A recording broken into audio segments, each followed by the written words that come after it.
పాకిస్తాన్ని నమ్మితే ఏం జరుగుతుందో ఇరాన్కి ఇప్పుడు అర్థమై ఉంటుంది.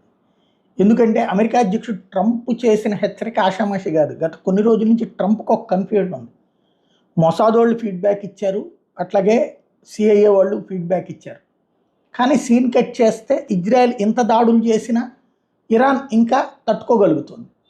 అలాగే దాని దగ్గర ఉన్న ఆయుధాల మీద ఒక క్లారిటీ లేదు, దానికి సంబంధించిన స్థావరాల మీద క్లారిటీ లేదు. వీళ్ళు ఇచ్చారు ఫీడ్బ్యాక్, బట్ అంత దాడులు చేస్తున్నటువంటి ఇజ్రాయెల్ కీలక నేతలను అయితే లేపేయగలిగింది. కానీ మిగతా వాటి పరిస్థితి ఏంటి అన్నటువంటి బయటికి ఒకటి కనిపించేలా చేస్తూ లోపల ఇంకొక రకమైనటువంటి చోట్ల చేస్తున్నారా అన్నటువంటిది తనకు ఉన్నటువంటి సందేహం.